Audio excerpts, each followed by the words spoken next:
Here it's the devotees. So is everybody ready for me to begin the show? And of course, then Allison, you can lead it off. And so I'm going to mute everybody.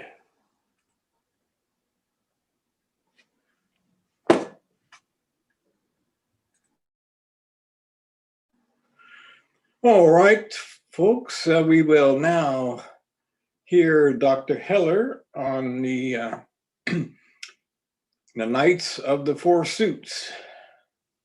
Now we come to the knights, who are yet in the next triangle that is now in the lower part of the tree. A knight is a warrior, but a warrior of a particular mobility and quality, because the knights were, of course, the original warriors on horseback, and also, as the result of that, they were not just warriors who were to march forth in a body of soldiers, infantry soldiers. So there is always the quality of individuality there. It's the individual warrior who carries on the battle of life, but on his own and not en masse, in the collective. And as such, there is enterprise, individuality, the desire to explore and to understand, and individual decision-making and that sort of thing involved. So let's say when you have the Knight of Wands, you have a knight charging forward sort of very fast, carrying the wand, and again, so we have that sort of forward-looking, enterprising, intuitive quality in this sense. So either we have a person who exemplifies that, or we have, which has been my experience much of the time, in connection with the knight, something like a process, an undertaking, an enterprise. So with the Knight of Wands, you would have a process or an enterprise that is led by foresight and insight, led by intuition, and therefore generally quite swift and ultimately quite successful. Knight of Swords is a fierce fellow, charges forward and swings his sword, and there are running, flying clouds on the horizon, and the wind blows and all that sort of thing, and he is really riding into battle very, very fiercely. So what we have here is primarily, again, the mutability and the power of the mind. That is the sword. But with that, of course, also the ability to fight. Not only in terms of conflict, which of course is also true, but otherwise to exert a great deal of energy, to get through and get rid of obstacles. On the other hand, if you are dealing with a person, then you are dealing with somebody who has the capacity to be very impetuous, and in whose company one can easily get into really sharp conflict. Caution about people who are characterized by the Knight of Swords. And as a process, also needs to be caution, because it's the kind of thing that can be fierce, can be destructive, can wound others and oneself. Knight of Cups, we have a much milder image. We always have something like a Parsifal slowly coming along, riding and carrying the cup.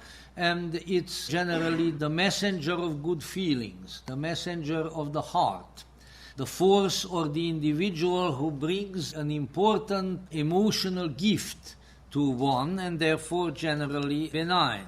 Knight of Pentacles, we have an even more solid kind of a situation. In fact, in Waite's picturing, the Knight of Wands has the most sort of airy, galloping kind of stride.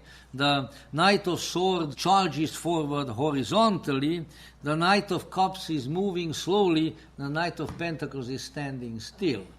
And this is not without meaning, because what we have here is sort of the progress and the movement forward, which, however, is always modified and slowed down by the physical, by the material medium within which it functions. The mind, the feelings, the intuition move much, much faster than the physical. The physical moves slowly. That is the heavy side of life. That is why when you wish for something and so forth, it often doesn't come to pass for quite a while. By the time it comes to pass, maybe you don't want it to happen anymore. You've always got to be a little bit careful with that, you know. People want to wish for, they want to will for, they want to desire and pray for things and so forth. It's a good thing to keep in mind. You might get your wish, but are you sure that if that is delayed, will that still be your intention or not? That's why it's slower. But so there is the much more slowly moving but physically rewarding development and process and so forth with the Knight of Pentacles.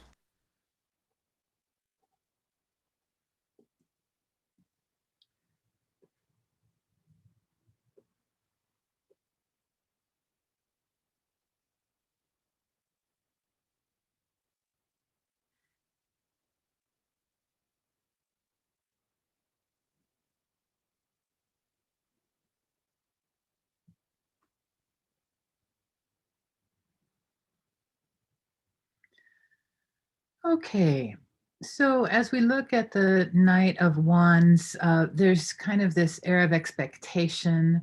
There is the pyramids and that kind of desert landscape that we saw before, and all these kind of fiery emblems. He looks like fire is even coming off him from behind, and this plume above him. So that idea of expectation.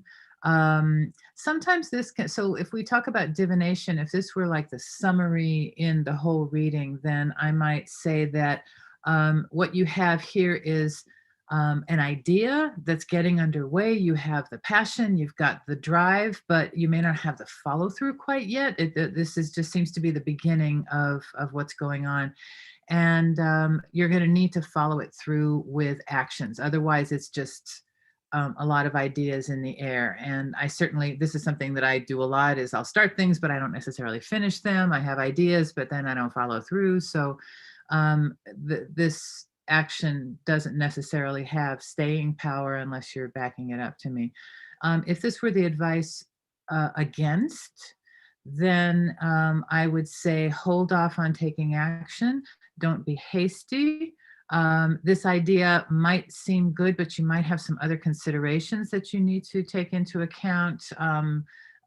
Don't go off and running. Off and running is kind of some words that I might use for this card. And if this were in the recommendation place, then I would say you need to get moving. You know, it seems like you might have an idea, but you haven't animated it yet. Where is the urge to move this thing? Does it have drive?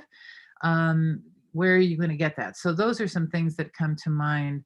Let me hand off. Let's change it up a little bit. Christina, do you mind going second? Just seeing what comes through for you. Sometimes when this comes up, it's a change of residence. It can happen. Also, the intuition where the knight, he's concentrating, and the horse, it represents the body, where it just wants to go, but the mental has to control it, and he's holding it with his left hand, which is considered the more receptive, the less active than the right hand. So it's sometimes when I'm doing a reading with this, it says, I'll hear you have to concentrate on your direction to go, so everything could be aligned, because your body just wants to go for it. And trust your intuition when you're making these actions, these movements. That's okay. That's my input. Who's next? How about Jeriel?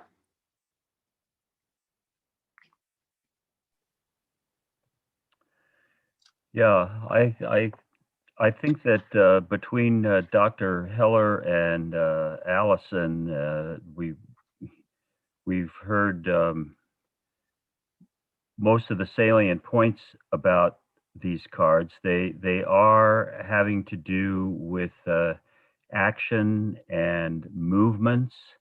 In my reading for this, I got involved in thinking about the forecourt cards, and how they are a sequence, and particularly the way that they are positioned on the tree of life, where the pages that are called in many systems princesses are in the 10th Sephiroth, the Malkuth, and then you go up to the 6th, which is Tippereth, and that's where you find the knights or princes in many systems. And then you go up to 3 with the queens and 2 with the kings. So the names with the princesses and the princes make it really more like a family. But I think also what I was thinking about a lot last night when I had been meditating on this, that the Sephiroth can also, that it's a journey upwards, going up the tree, and so they start at the bottom of the tree, and it's also kind of, it seems to me, indicative of the stages of life. Really young, immature people at the level of the princesses or pages. And of course, the page in medieval times, when knights were the thing, they were the assistants to the knights. Remember, King Arthur becomes king because his knight is lacking a sword, and he sends him out to find a sword. He comes across the sword in the stone, pulls it out, and voila, he's revealed to himself and the kingdom. So then that represents the period in life where that's your, what we really call a lot of times the prime of life, when you're getting your college done, you're deciding what profession you're going to go in, you're deciding, you're picking your directions as you're going to be moving up the tree. What sort of things am I going to be doing in my life?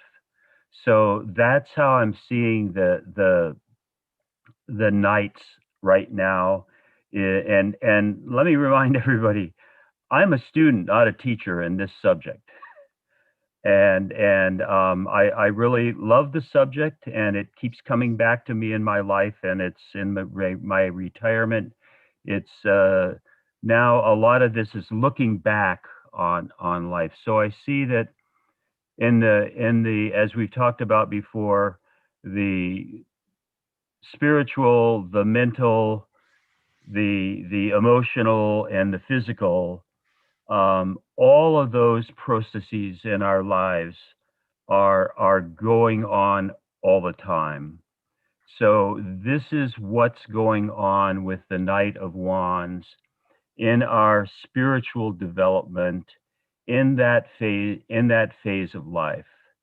And so in choosing your paths, to me, the horse is rearing. He's like, when you see the old Lone Ranger things, and he says, "Hi-oh, Silver!" They're about to run off and take on the bad guys, and Silver rears up on his back legs just like this horse is doing, and they're off to save the good people of the Old West.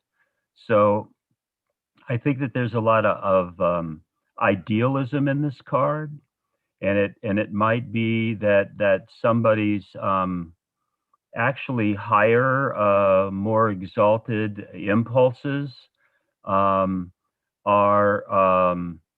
they're developed now from the princess page style. They're ready to go into battle, but sometimes your idealism may take you down paths that you didn't intend. So looking into what your motives are, I think, are a lot with this. And of course, we see the salamanders on his jersey or whatever that is, and that has significance too. They have a lot to do similarly to, we commented earlier about their position where their head is right next to their tail, and we compared that to the snake with the tail in his mouth. And these are wisdom symbols. And this also tells you that a lot of your wisdom isn't just in your mind, it's in your spirit as well. So I would say that when this card shows up, you should look at what your spiritual values are that would apply to whatever kind of enterprise that you're about to go into. And the caution is sometimes idealism, as you're maturing, it can be impulsive, it can be naive. So you need to be on the lookout for that. And we also have our pyramids in the background, as we talked about before. I think that's my, also, I think we need to look at these plumes as well. This is the most traditional kind of plume that was actually worn by knights and in the later era cavaliers on their fancy hats. Think the Three Musketeers, those kind of guys. So I see that standing for gallantry. And I'll pass it on. Who hasn't spoken yet now? Alla, would you like to chime in at this point? Thank you, Gerald. I did not do the work that you guys did. Very thorough and deep, but I am looking at this card. Yes, I don't know if you can hear me. Alla, what we can't do is you? see you. You need to turn your camera a little bit. What we're seeing is your ceiling. There you are. Great. Oh, I could hear you. okay. Yeah, we hear you fine. Okay, so I just briefly wanna, because I am in both places, so I just wanna add something briefly about this knight. I'm looking at his horse, and I see such a determination in this horse and such bravery and courage that carries this knight forward. And I see and kind of gives him, the horse gives him the courage that he may lack. So that's what I see, but this is a fascinating card, and I would like to hear what you think about the flame on his elbow. And I also would like to know if why two are facing right and two are facing left, or two knights right and two knights left. So that's probably going to be later discussion. So thank you very much. Okay. Magnus, Hey, do you want to Lana? go now? Lana and Magnus? Yes, I can go if Lana, would you go first, Lana? No, Magnus, go ahead. Yes, thank you. Much has already been said, but I have looked at it for some time and I see it's the same salamanders that is on the Queen of Wands. I talked about this in the beginning here, that the knights in Tiferet means that the knights take their inspiration from, if you look at the path in the Tree of Life, they take their inspiration from the Sephira Shokma and the Sephira Bina. It is the father and the mother. And then I think Waite has pictured the salamanders again there to indicate this, because the queen in Bina has the same salamanders. And if you are looking at the queen, I think or the king, sorry, it's one of them, the queen or the king of wands has those salamanders. And if you are looking at them in that card, there it is, yes. You see that all the salamanders has the tail in his mouth. But if you are looking at the Knight of Wands, you see that all hasn't the salamanders in the mouth.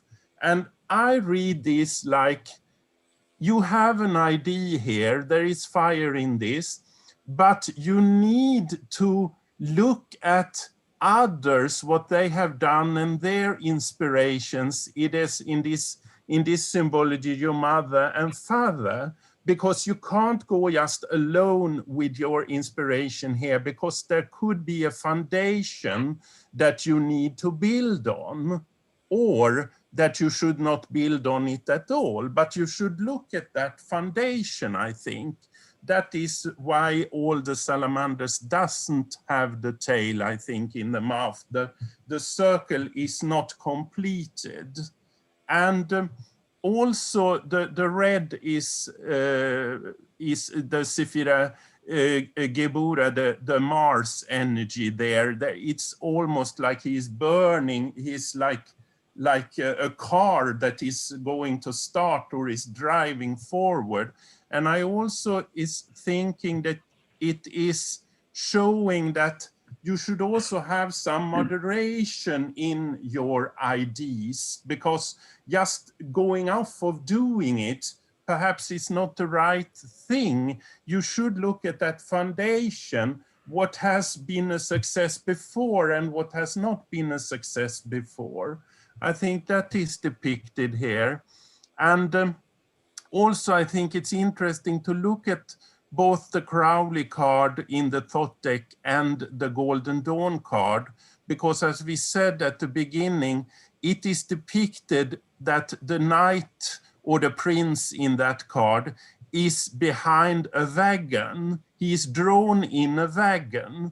There you have or a chariot. There you have the symbology that you should not do it all by yourself. You should also be drawn forward with something that really already is.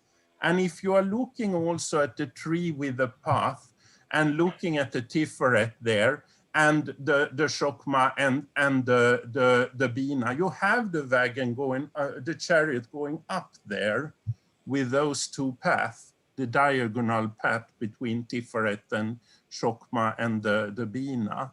So I think it's a lot of symbology in this, and it is also a little green there with the I don't know what it is, if it is leaves or what it is. So there is also an inspiration here from the artistic mind or the Sephira Hod, the Sephira Necha and the Venus. So I think you shouldn't forget that also, but it shouldn't take the overhand here. It's not totally artistic. You have to have some control in this. And also all the knights are clouded. They are ready for battle. So I think they are very active. And looking at the elements, this is the fire in the triangle of air. The primary, the specific air, it is fire in specific air. Sorry. So there are a lot. If you are, you know what happens when you mix fire and air. There is more fire. So there is a bit of caution that Dr. Heller also talked about. You shouldn't just go out and do it. You should think a bit also. Thank you. And Lana, I think you are left. Okay, thank you. So the way I see him as apprentice I would say if the King of Wands is the spiritual master, alchemist, who's pretty confident and been around, the work is for a long time. So this is someone who is not just the beginning, but I would say maybe a little bit of an, intermediate. And because he already, learning about the psychic insights, but he is not quite confident in them.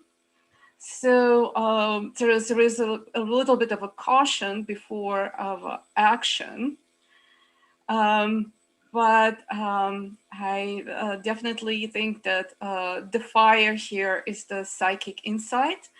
And also interesting about a desert, so there's like no preconception. I mean, he's not flooded with insights, but he's kind of starting to feel them, being inspired, so to me, there's lots of, inspiration and invitation to act, but and also building confidence.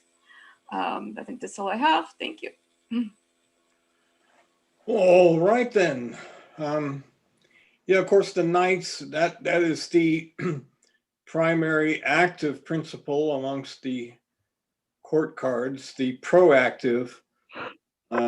I very much just noticing all the flames. It even looks like the mane, the horse's mane, is a flame as well.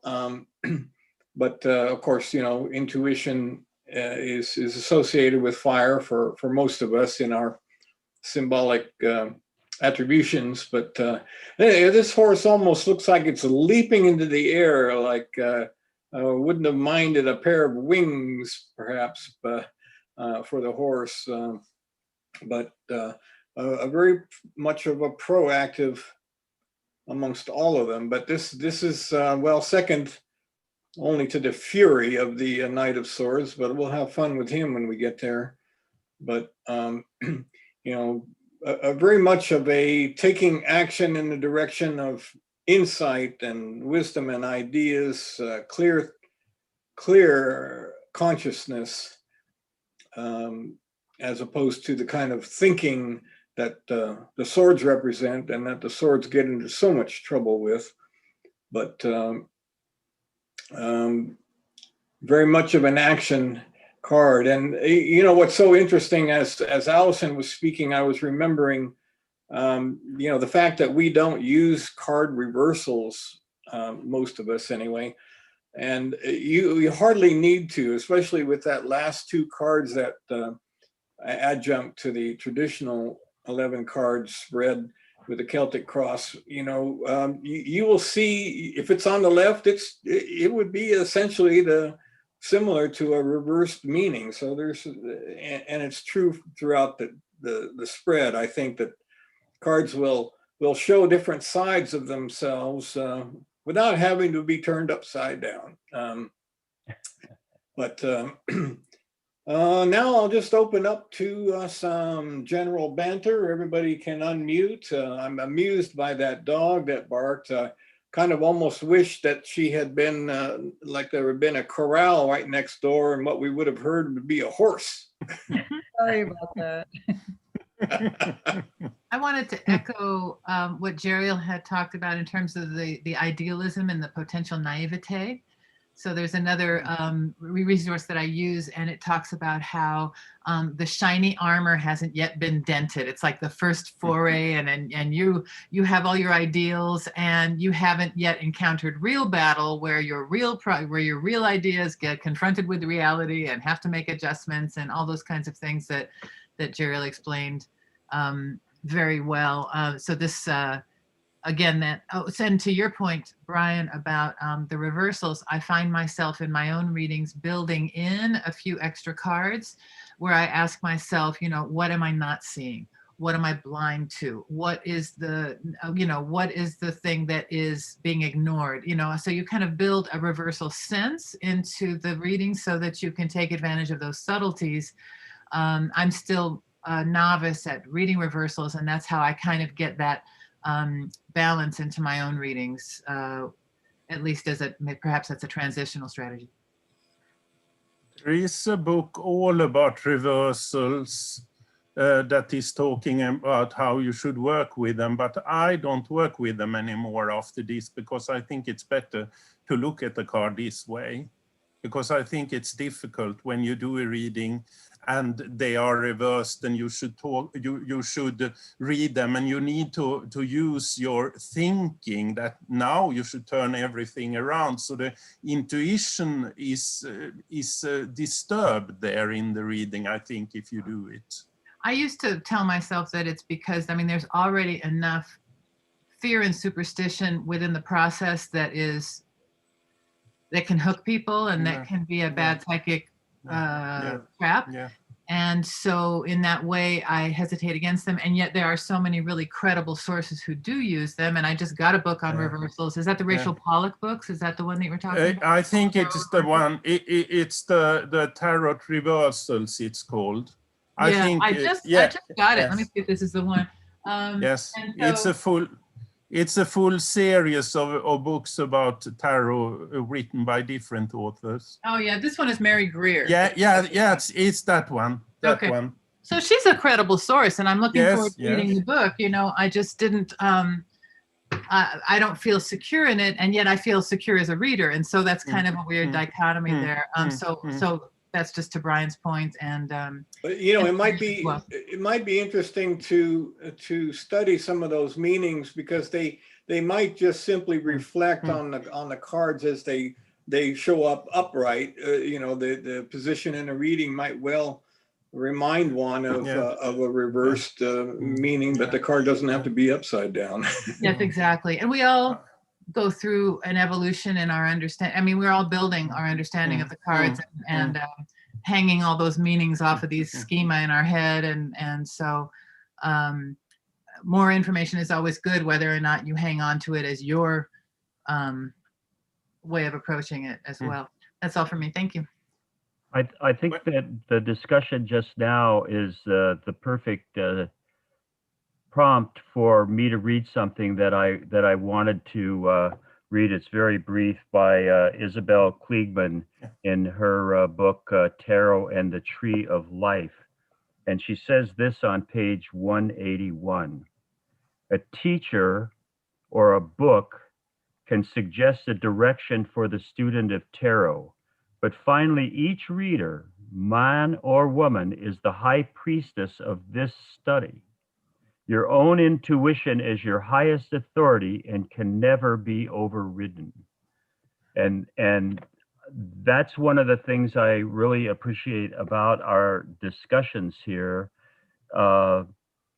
We're our own intuitions being spoken out trigger other things in one another's intuitions.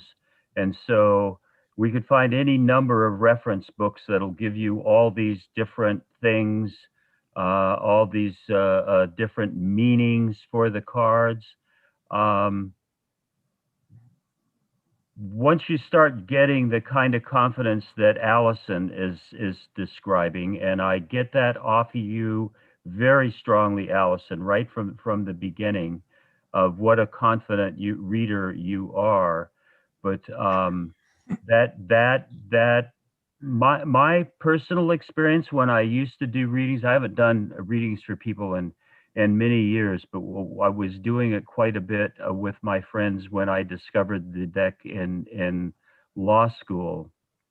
And I when I was doing readings for them would go back and forth of, this is kind of what the card stands for, but what do you feel, Querent, about this? What do you see? What moves you in this? What particular detail are you drawn to? And that's something. And clearly, I appreciated whoever it was that chimed in about the flame, and I think that that's also what's doing in the plume. And I think really that Pamela was just kind of elaborating on that a little bit as to the flames that are coming off. And I don't know if they're attached to his arm. Maybe they're coming out of his back, but it's trying to put us in mind of the element of fire and the motion that impels us from that fire. And being an Aries myself, that really speaks to me as well. I see when I look at it now also that the dress is also like fires in the lower end of it. I haven't seen that before. It's the same pattern there. Hey, Gerald, what's the name of this card in the Golden Dawn? Oh, let's see here. Oh, yes. The let me flip over here. This is Wands. While Jeriel is looking, I just wanted to add, I think Oh, that the fire here is the burning desire to succeed. You know, he's doing a soul work.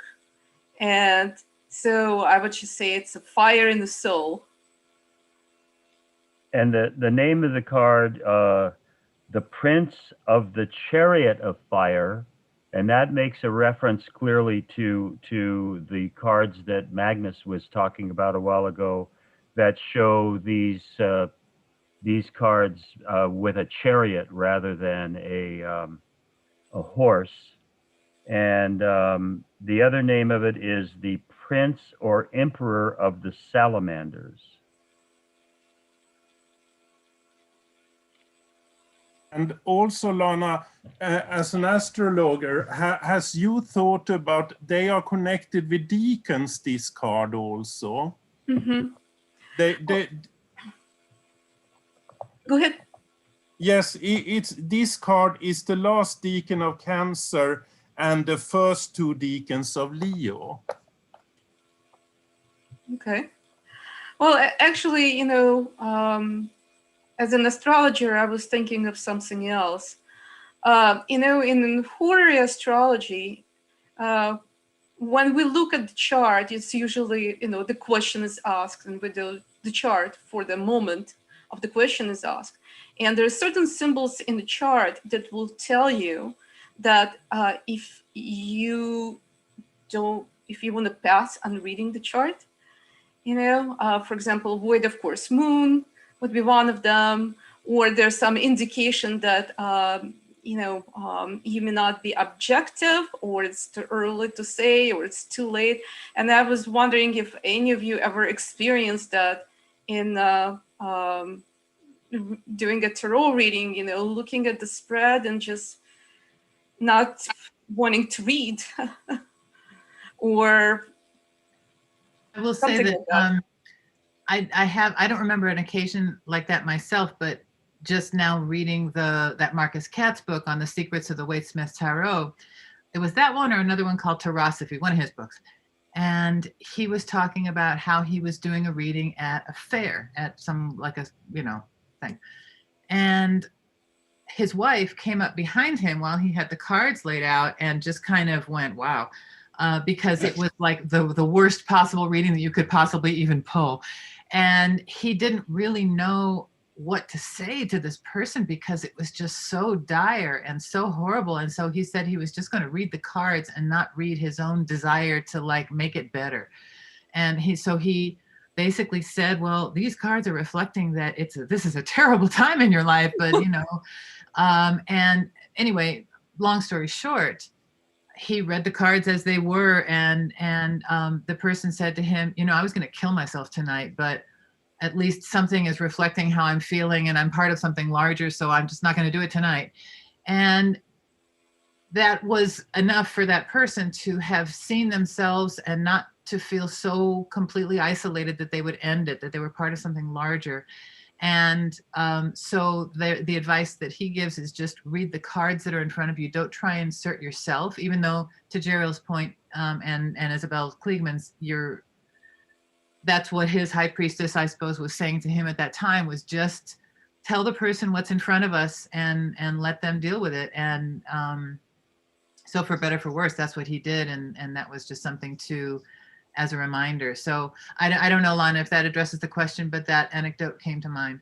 I think this is wonderful because again, there are certain situations where if you are inserting yourself, maybe if you're also reading for someone who's close to you, Yeah. and it's just really hard to be objective, or there's a desire to see certain things coming from your emotional from your emotions, not so much from the reading the card or an intuition, being What you want the reading overwhelmed. to be. Yeah. I'd like to grab this moment of quiet here to point out another book. And again, thank you, Allison, for bringing this book to my attention. This is that Marcus Katz and Tally Goodwin, Secrets of the Waite-Smith Tarot. This book. Yeah, isn't that the bomb, that book? That's great. This book has a number of wonderful charts in it, like this. I know you probably can't read it. This is compiled based on the book T, which is one of the books of the Golden Dawn. And of course, Pamela Smith and Arthur Edward Waite knew each other through the Golden Dawn. And so they both actually left it and converted and went into Roman Catholicism afterwards, which I find interesting.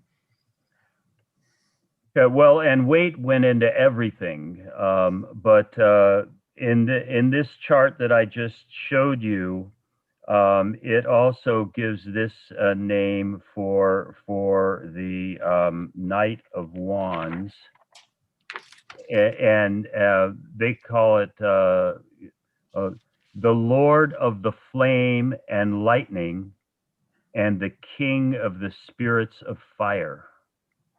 And this group also adds another name for the pages that we'll get into that we mentioned before are the pages or the princesses.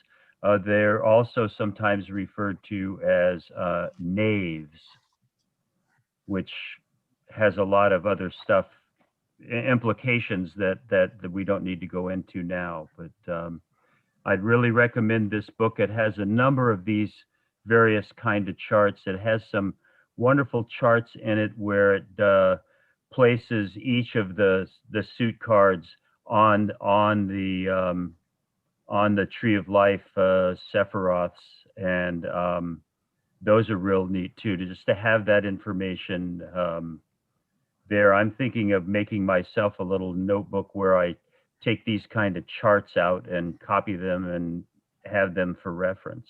That would be great. That would be great. That yes, that book is terrific in that way. And oh my gosh, I was going to comment something and it's gone from my mind. So not valuable. Go ahead. What was the name of the book again? Yeah, the name of the book, the authors are Marcus Katz, K-A-T-Z, and Tally, T-A-L-I, Goodwin, G-O-O-D-W-I-N, and it's The Secrets of the Waite-Smith Tarot.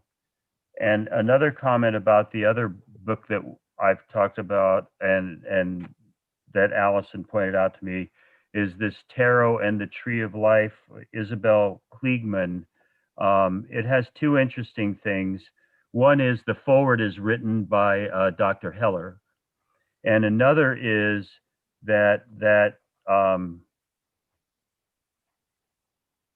she, am I getting my books mixed up? She had access to a lot of personal information of Pamela Smith, so she has a lot of things to say about that are pretty interesting too. What I was going to say, Jerry, relative to that Katz and Goodwin book is similar. This is basically going what Brian, what you did last, or one of the sessions past that we did, which is laying out the minors 1 through 10 on the Tree of Life diagram. They also they do a lot of flipping because they do neurolinguistic programming. And so they do a lot of like associations with the cards based on everything that the cards are not, because everything that they're not is going to be the inherent thing that they are. So that's an interesting, that's a book I want to check of theirs called Tarot Flip. It's all kind of neurolinguistic programming. So in that sense, looking at the minors, as we were talking about before, going from the 10 to the 1, going from looking at the sequence in that way, sequentially from 10 down to the ace, or 10 up to the ace, is a very interesting way to look at the progression through the minors, distinct to perhaps the way that we're used to looking at it through numerical sequence. And so it's worth doing to look at that and diagram each of the suits on the Tree of Life in that way. And they have a lot of commentary to that in one of the chapters, which is really super valuable. That book is fantastic. And I have been also looking at some of the videos that they have online, and they've got all kinds of stuff. They've got all kinds of witch stuff, Wiccan stuff. He's, they got a lot going on over there with lots of decks and things like that. But I really appreciate their website talks about restoring the spiritual heritage and esteem of tarot. Anyway, enough about me and them. And I want to correct something. I got my books mixed up a little bit. It's actually the Katz and Goodwin book, The Secrets of the Waite Smith Tarot, where they had access to a lot of unpublished materials that from files and stuff that belong to Waite and to Pamela Coleman Smith, and they show that a lot of the illustrations that she has done on the Waite tarot deck are also taken from drawing. She used to do pictures, she used to do the illustrations for posters for particularly Shakespeare plays back in that era.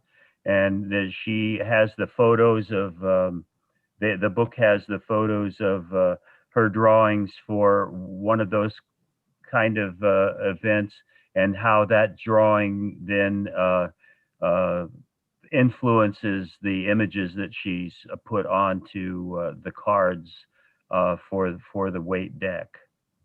So that's a fascinating book, and I'm just barely into it, and it just really grabs you. It has a lot of really interesting things, and the processes that they went into to create this wonderful deck. Okay, guys, I think we've got a lot of general material foundation built up for these 4 nights. We're definitely going to have to move through the other 3 much more promptly. And before I ask Allison to lead the way with the Knight of Pentacles, let me ask that everybody send me an email with all of the various sources, whether it be books or websites or individuals. I'd like to kind of compile that and put it in the gnosis.org website at our Tarot Seminars section, add it to the material that I've already placed there earlier. So we've heard the one recording for all 4. So Allison, if you would take it away. Okay, the Knight of Pentacles is, as Dr. Heller said, very solid. That's always the kind of word that comes to mind, kind of solid. If you look at his proportions, he's kind of a stocky little guy. He's not a tall guy. They're all kind of stocky, but he seems to be the or maybe it's just the proportion of the horse. Maybe he's on a big old workhorse, you know, and the horse is still, and he's guarding the fields. And that goes to that idea of through the fullness of time, do these things come about? And so this night, if it comes up in the place of a summary in a reading, I would say that this is really about getting down and doing the work. It's about making sure that you provide space and time for this particular crop to come to harvest, you know, to come to fruition. If you have planted, as Dr. Heller said before, if you planted an idea, it does take a little while for it to come to pass. And that's indicated by this night. He has a little lively plant kind of plume coming out of his helmet, and that indicates, I think, a lively mind and the idea of naturalness, of things happening in a natural course of events. The black of the horse, I think, kind of grounds things and gives you that sense of perhaps time or solidity. The black and the red are very prominent. So as a summary card in the reading, this is really about taking the time to do the work, being willing to do the work, and to put in the time that's necessary. If this was in the advice against, I would say this might not be worth the investment of time and energy. It might be that you are spinning your wheels in doing work that could perhaps get accomplished by somebody else, or ultimately isn't going to matter in the longer run of things. If this were in the advice in favor of place, then the opposite would be true, in that you would be really needing to be willing to put in the time and to do the kind of grunt work, the kind of unglamorous stuff that has to be done for any project to come to fruition. And that might mean, I don't know, back in the day, it used to be like stuffing envelopes or digging up the yard or doing the demolition, or just, I don't know, let's say you had a project going on, you were doing some kind of a building project.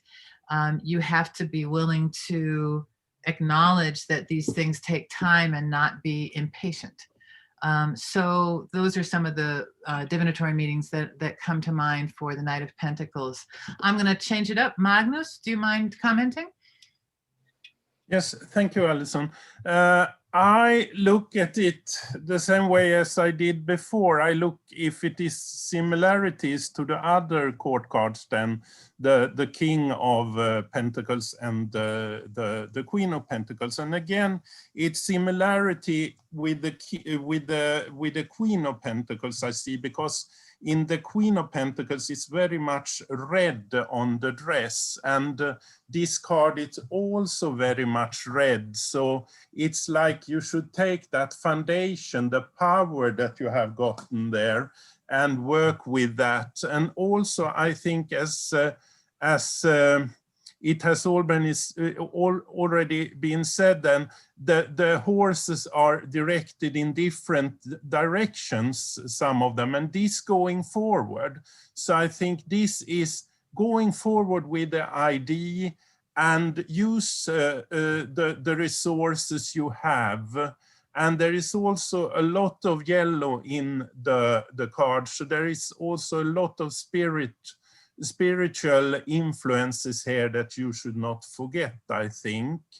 And looking at the landscape also, it's almost like the earth there, or fields. It's like a wave. So it's looking like water, but it is earth. It's interesting, and the little green there also, it's a connection to the Sephira Netza there with the artistic mind. It was in the other night also, and I think it's in all of the nights perhaps that you should have a little bit art in your thought also, and you should create something. You should know you create something, and what you create is beauty. And also I look at how he sits on the horse, because there is a backrest here that is very distinct. So he's he's very upright on the horse, so he's ready to meet this situation, I think. It was a small backrest on the Knight of Wands, I think it is, but it's not as distinct as this one. So I think he's ready for the situation here and going forward. And I read it also that you are in the beginning of something, but you should think about what you are starting, and you should also look at the foundation.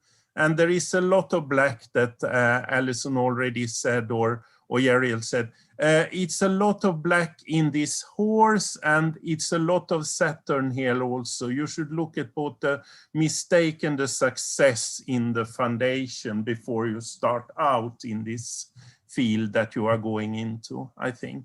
Thank you. And Yariel, have you talked or not? No, I'll chime in now. Yes, that's fine. I think that the most salient points have been brought out well by Alison and Magnus. I do think the central message of this is that when doing the work in the material world, you should really think about what you're doing. I see a lot of look before you leap in this card. An interesting thing about these pairs of cards, the Knights of Wands and Swords are brandishing their symbol. They're not looking at it. They're looking off into where they're headed, because they're really in motion. The two other suits, the horses, one of them, the cups, is just like maybe at a slow walk, and in this one, the knight and his horse are standing still. I see in that dirt that looks, as Magnus pointed out, like a flowing stream. I see that the land to be planted, which would be symbolizing whatever the project is that you're working on. The field has been plowed, but nothing has been planted yet. And we see with the green, which looks like some side of a growth coming out of the head of the knight in the place where the plume would be. So this is the planning for what is going to come into bloom on that plowed land. And just to emphasize it, we notice that there are a couple of little sprigs of the same sort of thing coming from the brow of the horse. So whatever tools or that sort of thing, the horse is like the ultimate tool. It's like our cars are now, and in this age, you have to give the same thought and consideration to what your plans are, what you're going to be planting over there. And also and this is again the Pentacles and the Cups, both of their riders are looking at their symbol, and really showing that they're really thinking about it. They're pondering. They're doing what I said before. They're looking before they leap. And of course, like with the other cards, anything where we're talking about a card that generally represents something like thinking about it before you take action, always has the possible implications, particularly depending on what the cards are, other cards are in the reading, that you don't want to wait and be too cautious and let the opportunity go by. Maybe that's some of what the river flow kind of texture that we see to to the plowed ground is about. So that'll be my contribution. And why don't I pass it off to you, Christina? On my card, it's different. I've had my card since the 1980s. And this one where he's sitting on is brown, which indicates earth. Sometimes when I get this one, it's the questioner is on solid ground. He's on earth or she's on earth. And black representing Bina, the unknown. Even though it's unknown, there's going to be a lot of responsibility the direction the questioner is going towards. But you're on solid ground, and my card does show the concentrate. Some of my cards are different with the colors and the facial expressions or the eyes. But this one is the same, where there is concentration on the symbol, which there will be financial gain or whatever gain that you're seeking. You're on solid ground. However, beware that there's going to be a lot of responsibility. So that's going to take your will aspect, which is represented in the red. You have to have that will to do it before you move on. And again, the horse is on solid ground. That's what I'm getting. Lana, are you there? Yes, I'm here. Well, I look at this card, I guess, depending where it's going to show up and under what circumstances or what question was. On one hand, I can see this as, for example, in a situation when someone is looking for a financial investment or real estate investment or any kind of investment. Don't expect instant gratification. What you're going to get is probably the timing of it in the future. As you could see, the trees are kind of in a distance.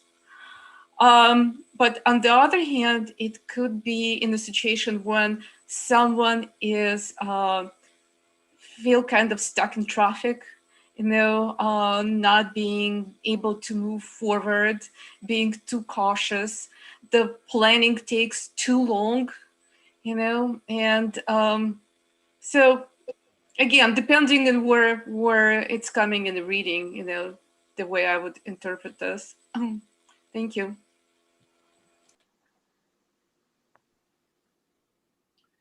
Ala?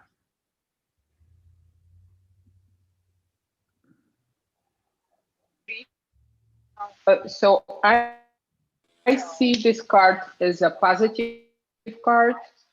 This is he is showing stability, confidence. Stability was already talked about. Confidence, even resolute in what he or she wants to accomplish.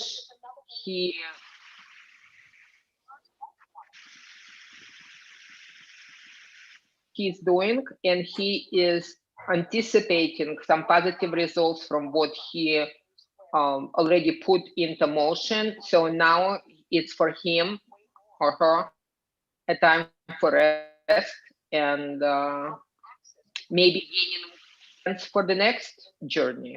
So that's it. Any general comments around the room before we move to the next fellow? Slow and steady wins the race.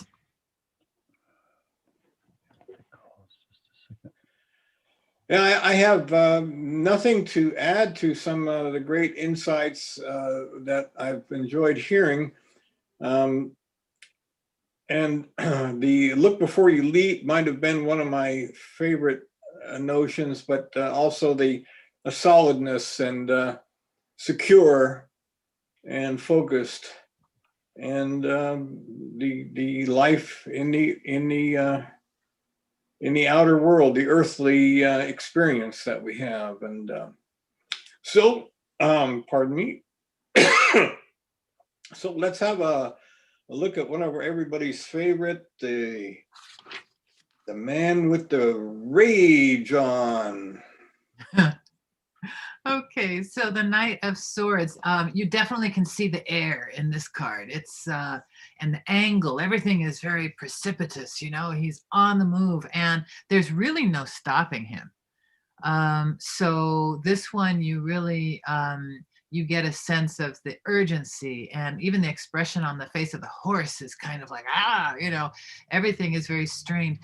Something I'm noticing now that I have not noticed before are some of the decorations on the cloak, for example, of the knight. We have these birds, and then there are also those birds in red with butterflies on the whatever this part of the yoke of the horse is called, and then some birds in flight on the reins, and then a little heart with perhaps a crown or something on the on this part of the hardware for the horse. So that's interesting. There isn't a bit in this horse's mouth, I don't think. I don't know. I know zero about horses, but anyway, the horse has more expression, and so all the horses in here kind of have expression, which maybe is indicative of the life force within us, the animal force within us, and that it has its own little personality itself, and sometimes its own aims. So, you know, following the other head, for example. And so in terms of divination for this card, if this was the overall card to describe a reading, then I would say you might be really heading too fast into the situation. You might really do well to take a breath and take a look at what you've set into motion, because you're potentially heading for a fall or engaging a conflict where there doesn't have to be a conflict. There's just really approaching it with a fight. And so this might describe, let's say you were doing a relationship reading and this was the overall thing, then I would say that whoever the querent is very much poised to be fighting about anything and to find fault with the other person and to be attacking. And or there's maybe a sense of righteousness, and this maybe is somebody who's involved in a political cause, but they can never see the other person's point of view. So that goes then to, if this was on the left side, the advice against, in that kind of reversal way we've been looking at it. If this was the advice against, then I would definitely say you need to wait, you need to hang on, you need to examine other perspectives, you need to put the brakes on, because right now this is going to push you in a direction that is going to pull you away from what you want, or what would be most healthy. There's too much momentum. And it would be interesting also to look at the directionality of the other cards in the reading to see what direction is this horse taking and this rider versus what's the directionality in the rest of the reading, and are those things in harmony? You would want to, I think, look at those things. If this was the advice in favor of it, then I would say, yeah, this thing really needs you to crusade on its behalf. You really, you need to bring energy into this. You need to bring your sharpest thinking, and you need to be ready for attacks, because other people might be coming after you and you need to be prepared to take them on. If you may be over prepared or maybe even overly on guard, but that will help you to meet the challenge, whatever is being faced. Maybe this person is being victimized too much and the advice is, look, you need to defend yourself. So those are some things that come to mind looking at the Knight of Swords. Magnus, would you mind going next? Thank you, Alison. I am looking at this also. This is a fellow that is very untrustworthy because he is too impulsive, and you shouldn't take his advice for granted all the time. And I also is looking at the horse again. It's in the direction of backwards, as also the horse of the Knight of Wands is.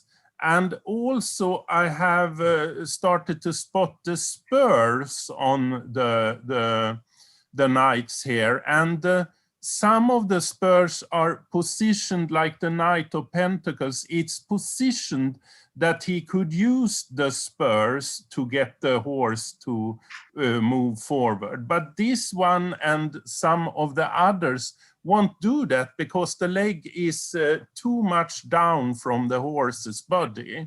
So they don't have any chance to get the horse to ride faster. And here I don't think it is needed either. But the spur look very menacing. It looks very, very that the horse will be very dangerous. It will be very dangerous for the horse if he was to use it. So it's too much energy in this card. And also I see it's wings on the knees also on his armor. And this is air in air, so it's only air, so it's only action. There are nothing else. And looking at his father and mother, looking at the Queen and the King of Swords, they are very calm. They are just sitting there with the swords upright. And this perhaps is the result. He hasn't had any action. So he has completely gone into the action situation because he has only had calmness in his base in some way. And perhaps he should go back to that base to look at their calmness because this is only action, and it is action without anything else by thought. This is like when thought is just thought and you can't stop thinking. And there is also a little flower on the helmet. So perhaps there is also an indication that you should go also for the artistic things, the deeper things, because there are not much of them. It's only the butterflies that is yellow that is the Tiferet colors, but it is the Tiferet that is as the knight is placed there with the golden dawn. So I think it is, and also I look at it, if he was going to get off the horse, he will not be able to walk in that peculiar foot armor, because he will not have any balance. So he only has the balance when he is on the horse in the action. That is what I see. Thank you. And Lana, do you want to go? Thank you, Magnus. Well, there are a couple things that come to mind when I look at this card. The first thing is think before you leap. Hold your ponies. And there's also Russian expression, the slower you go, the further you get. And perhaps in the situation of the relationship, maybe it's a relationship that is moving too fast. The action is kind of premature. And again, all depend on context. There is also, fiery element here with the air. I look at his, the plume on his helmet.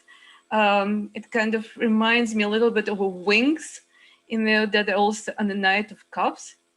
So there's a little bit of Hermes there. And so there's a little bit of a magic here. But overall, the feeling of this card that it's the action without further consideration of the outcome. I just need to run. Anyway, thank you so much. That's all I have. Ala, do you want to go? Yes, thanks, Lana. So Allison said something that prompted me to think about this card as to name it as the offense is the best defense. And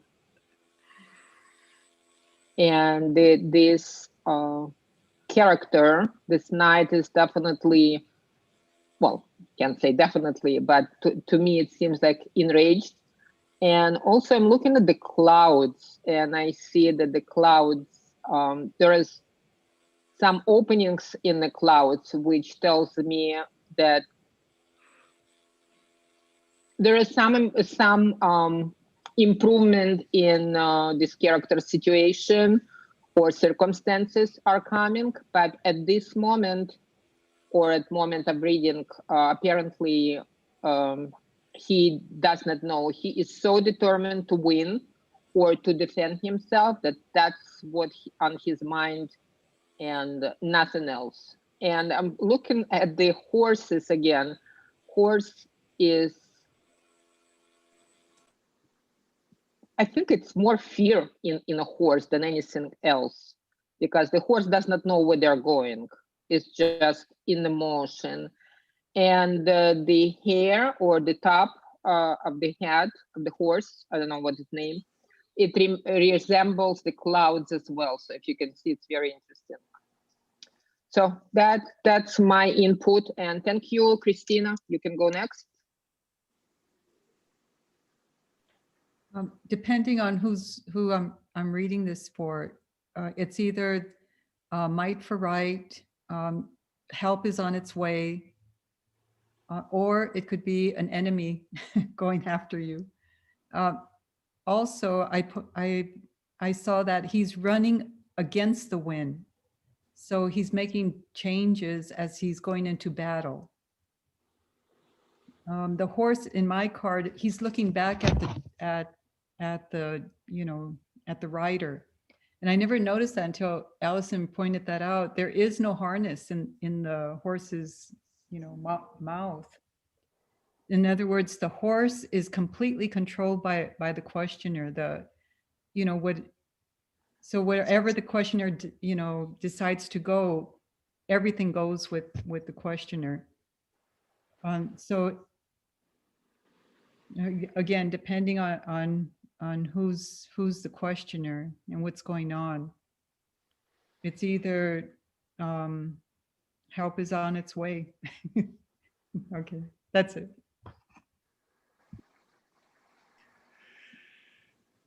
Okay, Jeriel, I think you ought to take a turn.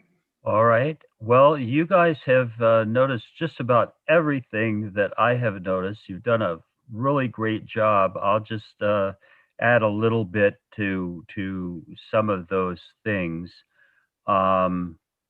This, by the way, the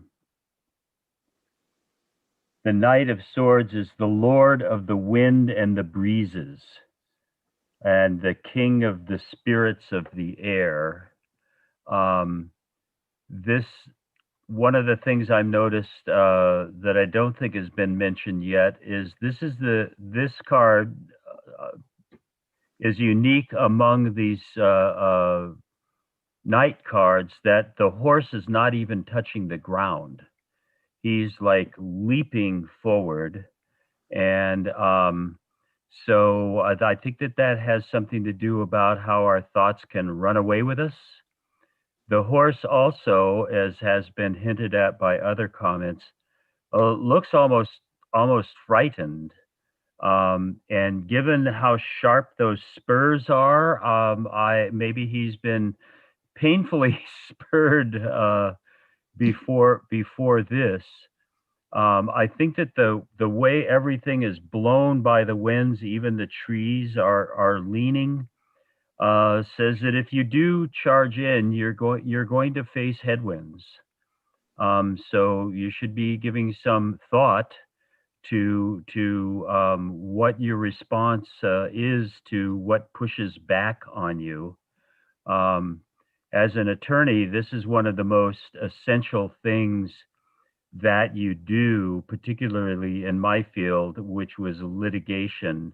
You game out whatever you do, what's going to be the response to it? How are you going to parry that opposition to what your ideas are with your own?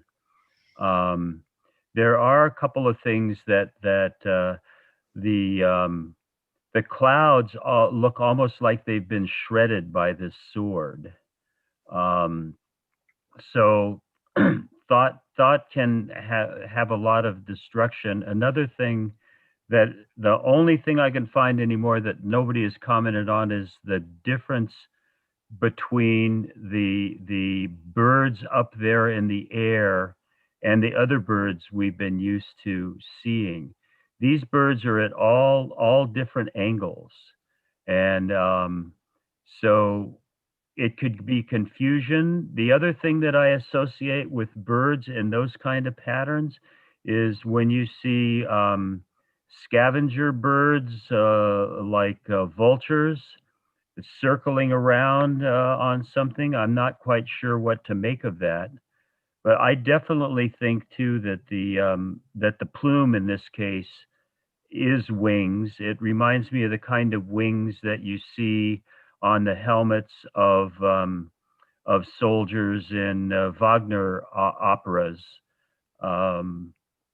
and those are very dramatic, very melodramatic. A lot of tensions and contentions. I think that this could indicate that there's some real contentious, maybe argumentative kind of things that are going on in the life of the querent that they might want to examine. But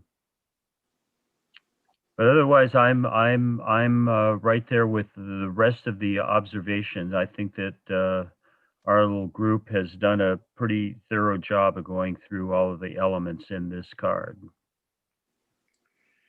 So I'd like to add that, I perhaps have never seen this come up as a recommendation card.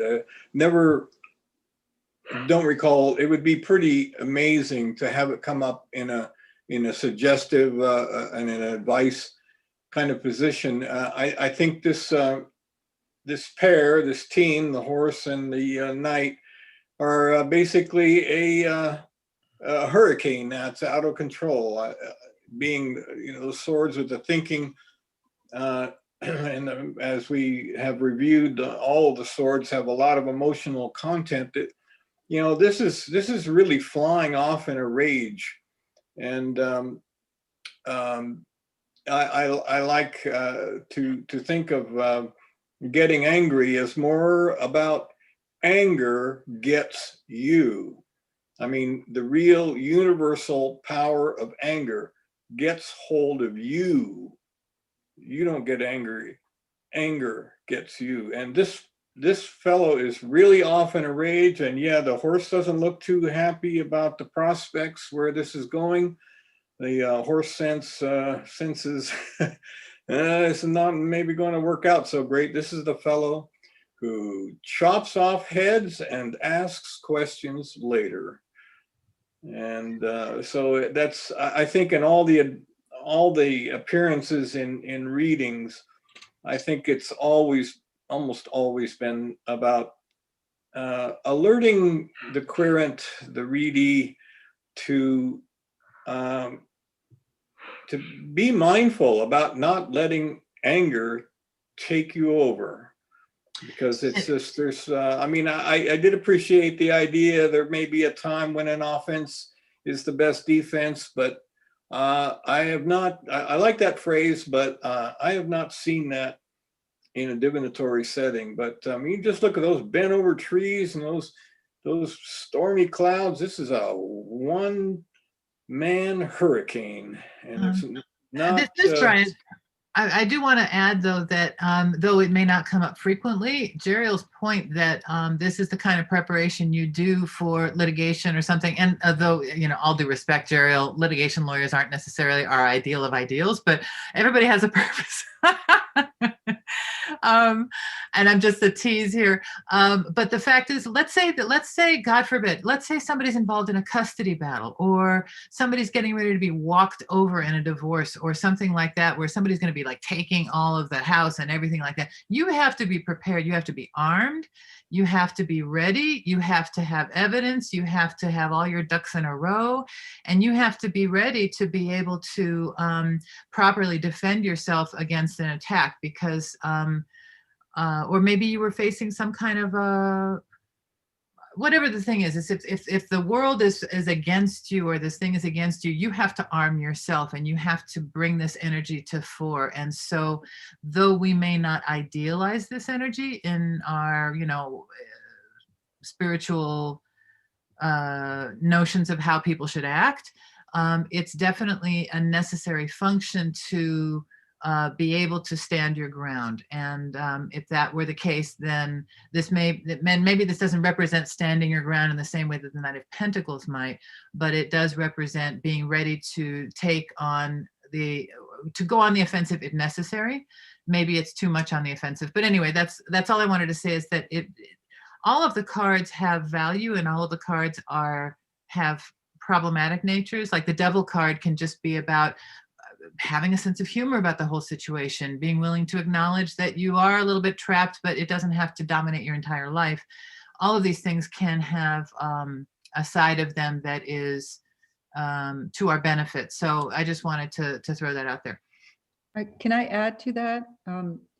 Also, the idea that the cards turning left, sometimes I'll pick that up as internal. So a lot of times that we have to fight ourselves. We have to get into battle in ourselves. And then the cards going out, now we're externalizing it. Like our outer environment is a reflection of our inner environment. So maybe that has to be going on in your head so that you can go forward with, the Knight of Cups, or, the Pentacles. So I just want to add that part. I want to add something too, and it's kind of, complementary to what Jeriel was saying. I could see there were situations in my professional life where I really need to think on your feet. You really don't have lots of time to make a decision, and someone needs to make a decision. So I think that card reminds me of those situations. Thank you. I can also add, this is the only, I have looked at it for some time now, it's the only card where you see the understraps of the saddle, that the saddle is fastened to the horse. You don't see it in any of the other knights, because there is, no, it's not visible. So, and the horse is also white. So there is a divine inspiration here, or energy in some way, that is there, even if he falls off the horse. I read the symbology as. And it's interesting also what you said, Christina, about going inward and outward, because if you are looking at the elements and the triangles here, this is air in air, and that is too much air, so it's a bit negative and it goes backwards. And the Knight of Wands is air in fire, in that it could also be very negative, because it will be much more fire if you are not cautious.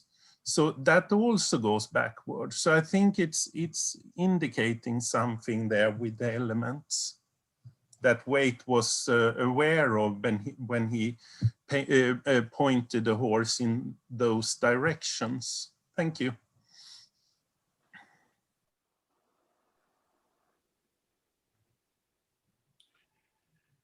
All right, shall we now have a look at a very fine suitor, although I don't know if everybody's going to see him that way, but the Knight of Cups. Okay, I think that Brian's description of a suitor is quite good here because he really is the knight of devotion. He's got the Grail cup that he carries before him, so it is leading him, this emotional cause or this emotional calling is leading him. So this is definitely kind of the rider with a cause. Above him, he also has the wings on his helmet, like Jeriel was pointing out before, the ones that are very kind of vertical and fluid on the Knight of Swords. Now that this Knight of Cups is heading he's kind of walking calmly through this landscape with the water there present and the kind of white and blue on his is it a jerkin? There are fish, red fish and blue wavy waters.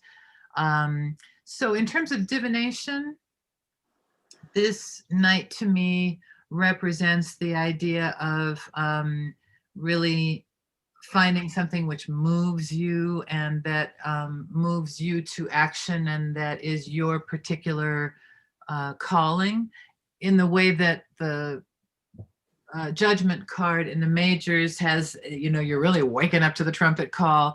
This one is, following your bliss, kind of that Joseph Campbell, following your bliss, following your purpose. If this came up in a reading as the general overall, then I would say that we're really dealing with something that is very important to your heart, that you, I think that you must pursue to see how it comes out, because this is this mission is carrying you in it, and it has importance to you on an emotional level that you should see through. So if that's like the overall, then maybe we're talking, and it could be so literal as maybe there's a proposal that you are, some kind of a business proposal or a literal proposal of marriage. Maybe that there you are moving toward this romantically tinged reality. If this came up in the negative as advice against, I would say this may not be the cause that you think it is. This may be much less fulfilling than you think it's going to be. If you pursue this, you may be quite disappointed. Perhaps you want to remove a little bit of your emotional need for result off of this because it may not pay off emotionally the way you're anticipating, something along those lines. Conversely, if this were the advice in favor, I would say that this is definitely recommending that you pursue this, that there is something to be gained from seeking this out and in taking this journey. The cards seem to recommend that you do go after this. So that's what comes to mind with the Knights of Cups. There are many deeper meanings, but those are some of the first ones that come to mind for me in terms of divination. Thank you. Let's go to Christina.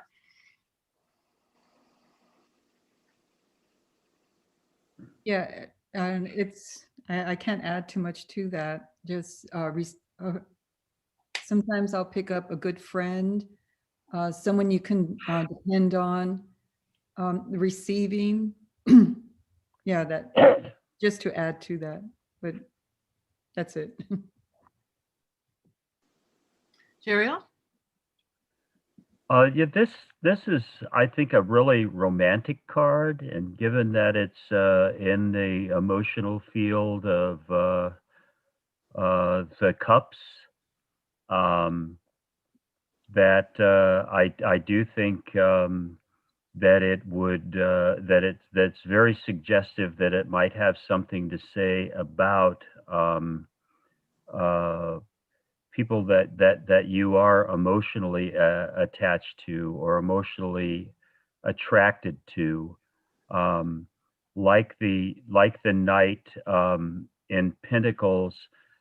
He seems to really be like gazing at his cup, and I think that emotional connection is very important. If this cup is showing up, I think that this is the only one of the four horses that very clearly does have a bit in his mouth, which is what really the rider uses to control the direction of things. I think that might be a little bit of a warning that if you're going into something really emotional, like a love affair, a message, something like that, to keep your emotions in control.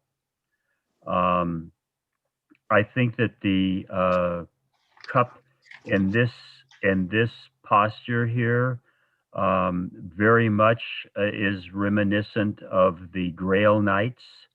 This is particularly, I think, in light of the fact that the Queen is holding the cup that is explicitly an ornate Grail.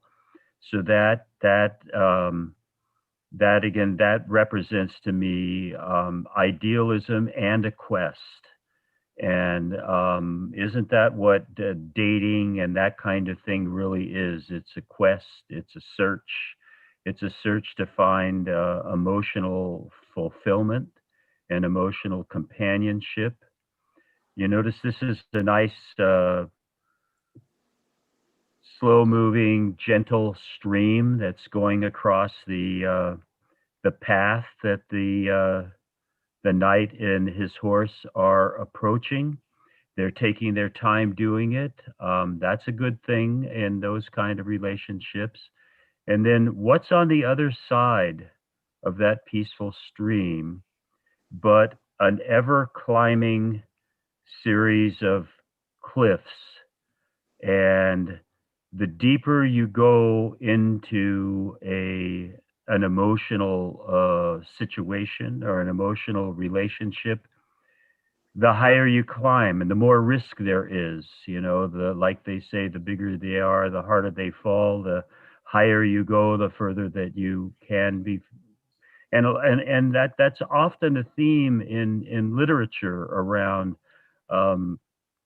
love and romance. You find people in literature who have given up the search for love because they've fallen off that cliff at various times, and the tentative value of having such a relationship is tempered by the fear of the pain if it doesn't go the way that you were hoping it would go. And again, on the breastplate of the horse, we're seeing flowing water again, as with the water and the fishes on his tunic. And there is also something that Isabel Kliegman says in her book, and I will pass it along. I'm still thinking about it. She sees the swords and the wands as phallic symbols, and so she really talks about the things that are associated with the two genders. The two phallic cards are all in motion. The feminine cards, by contrast, are more stable, more contemplative. The masculine cards are more given to impulse and force. So that's another thing that can bear some thinking. Brian, are you up now? Well, I have been traditionally going last. I would forget who's gone here. I've been off in my own thoughts about this. So why doesn't somebody volunteer to chime in? I'll do this. I'll be brief. I think pretty much everything been said about this card, and for me, it often represented, this romantic knight in shining armor in a white horse, just coming to save the princess. Very romantic card. Mr. Perfect. There's only one little problem there. There's something fishy about him. Mhm.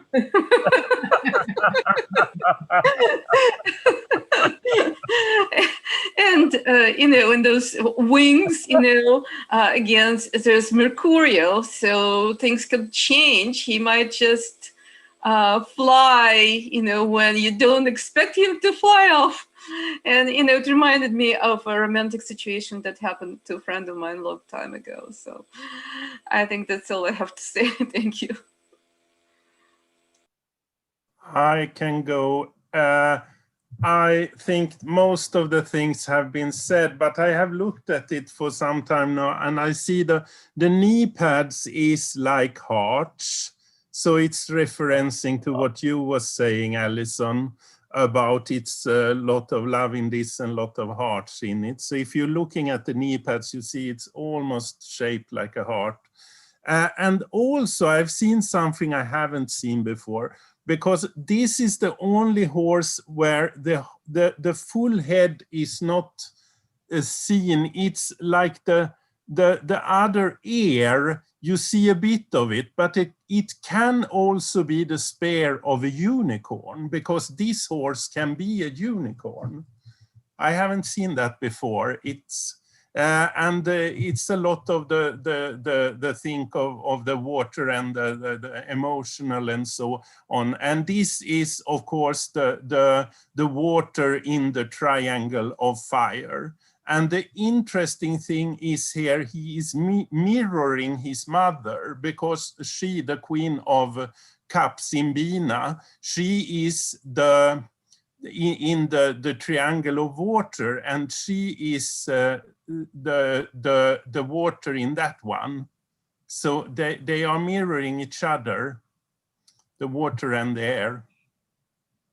So there are sorry, the Queen of Swords is it that is mirroring him, because the Queen of Swords is the air in the water, and this is the water in the air. They are mirroring each other, the elements. Yes, I have meditated a bit about it, because it is interesting.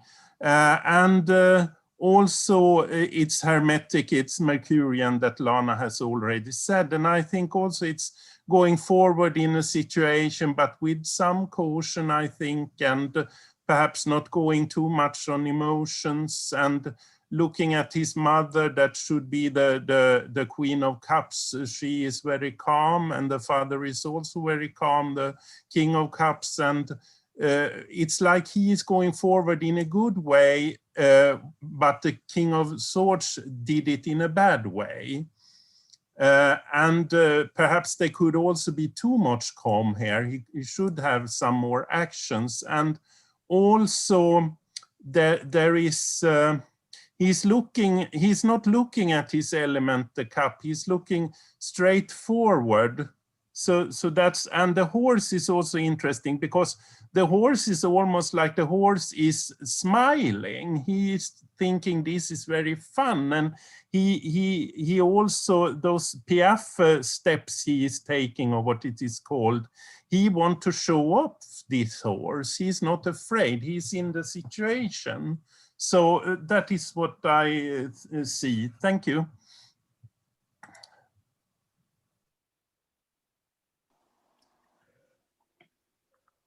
So I often see this as emotional availability, and with a balanced amount of proactive movement. Now, somebody else pointed out that, and I suppose it would be true of the knights, at any moment they might turn and right off in another direction. So maybe that might be seen as a opportunity with a narrow time window. But I've always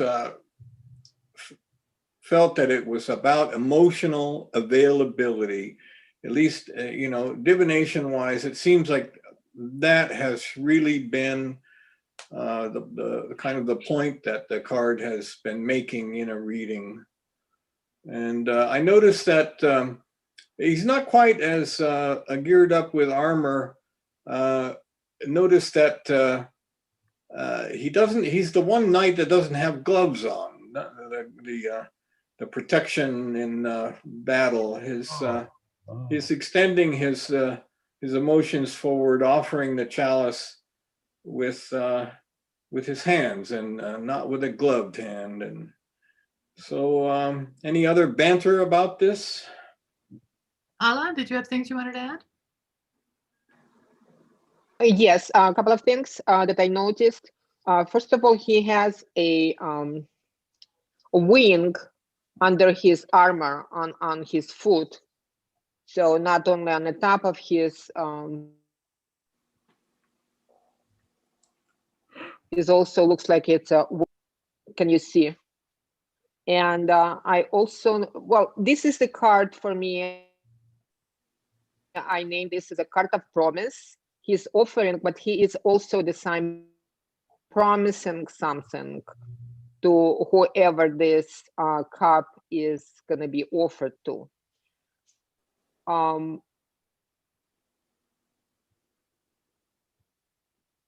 It apart from this little river. It's very interesting, but also Do you mind repeating that? I Ala? noticed. Would you mind repeating that last thing? It got distorted. Huh? I'm sorry. Would you repeat the I last said thing?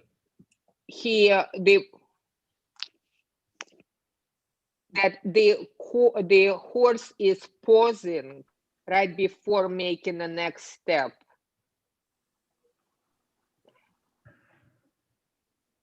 And there are a lot of greenery on another side. There are mountains or hills that it has to be crossed if he is taking over. But there's also a lot of promise in the greenery. I think I looked at all cards, and that's the only one that has trees. Well, not the only one, but has more trees on both sides, on the hills and in a valley. So that's the card of promise. That's it. Thank you. I think everybody spoke by now. Yeah, and the wing is on his plume are of the exact same shape as the wings that we see on the shoes of Mercury. And the fact that it was just pointed out that the shoe he's wearing has a wing on the back of it as well. So maybe that's something about how emotions can be fleeting.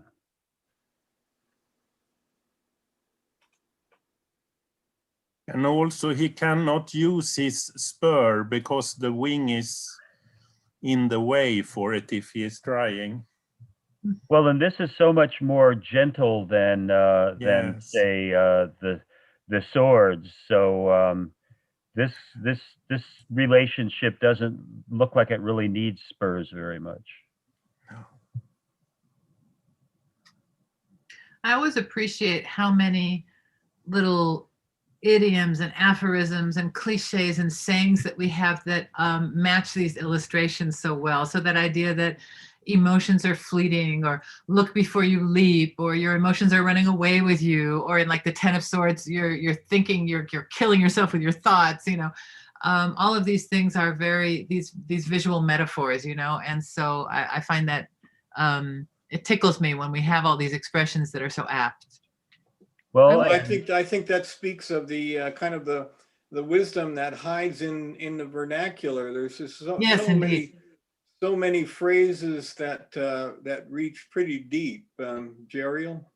I was just going to say sort of the same thing, which is there's a reason that adages are adages. Adages, They thank you. they really do catch the essence of something, and that's also the essence of archetypes, which is what all of these images are about. I wanted to add with the wings on the heels, it's associated with mythology of the gods. And him holding the cup on his right hand, he's actively offering. So it's almost like he's inviting everyone to come and drink. So I just wanted to add that to these little details. Yeah, Mercury is the messenger of the gods. Yes. That's really a beautiful, luscious mane that this horse has too. Whether or not he has a unicorn too, that I thought that was very imaginative to think that might be what's hidden there. And of course, that Mr. Right, isn't that one of the archetypes of He's a unicorn. of a unicorn, the unique one? And my favorite comment of the day is that there's something fishy about this. Yeah, great. I love it. It's if it's too good to be true, it very well might not be true. I suppose that might be indicated by feelings that we can get very, very excited emotionally about things that are too good to be true. But the fish are present throughout all of the waters of the Tarot. We will see next time with the Page of Cups, there's that little surprise leaping from the chalice. But yeah, the water and the fish, they go together pretty well. And the fish is so associated with Pisces. And as I mentioned last time, the sign of Pisces is two fish that are bound together. So if we're talking about this in terms of love relationships and that sort of thing, that's very appropriate as well.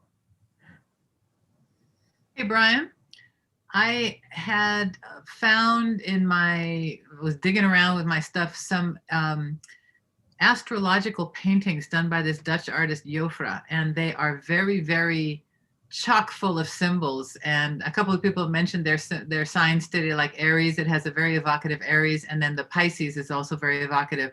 So if you want to, at some point, share some of these images, or I have a Google Drive, I can give that link.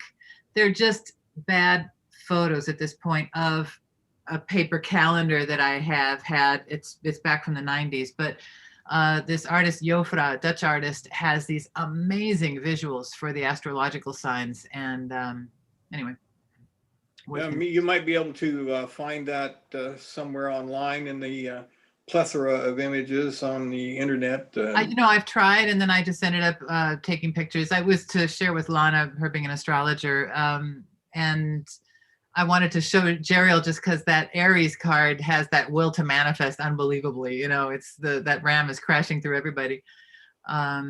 So anyway, that's there. And Allison, yeah. And I want to add something to Allison.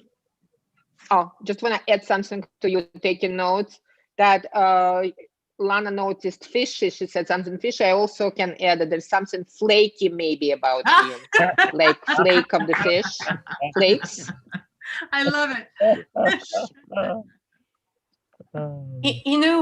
One thing and that, well cooked. Yes, exactly. that I couldn't help myself, but I was trying to assign, psychological types to these guys, the temperaments, the humors. And, I came up as a Knight of Cups being melancholic, and Pentacles being phlegmatic, and Wands being sanguine, and Swords being choleric.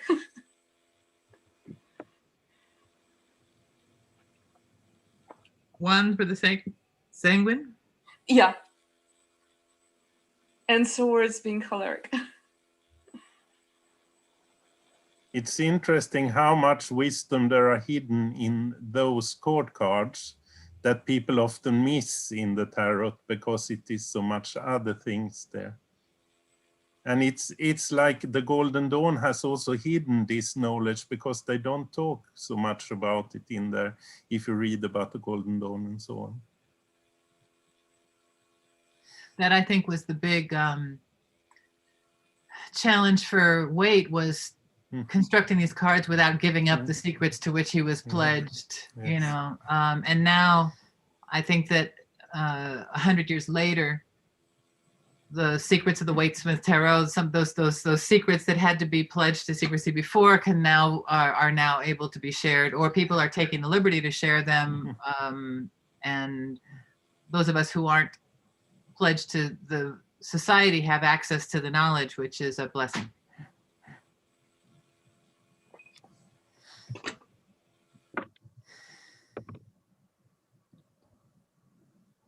There's some things from past sessions, one that I missed, and I wanted to mention them now. Brian, this is just some random stuff here. This is regarding the tens. And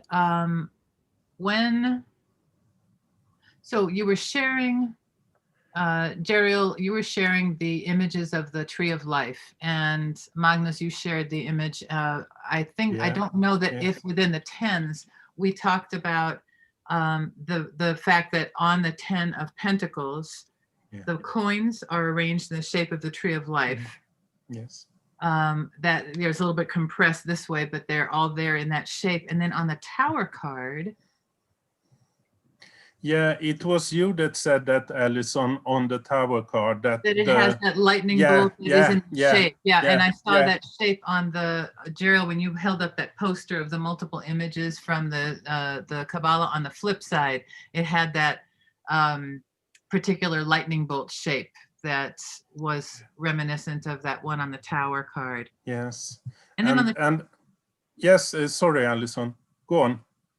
That was all for that one. And then on the 10 of Cups, there has this rainbow. And then I don't remember where I read it. I think it was in one of the Katz books, I think.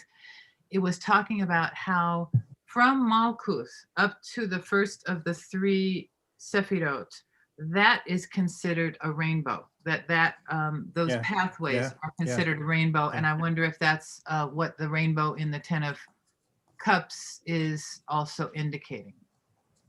It could also be, I have thought about that rainbow also, and it's also the mystic Sephira of Da'at, that the light is passing through, and that is like a prism, and the rainbow is created when the light is passing through the Sephira of Da'at, because you have the primary colors there in the Sephiroths.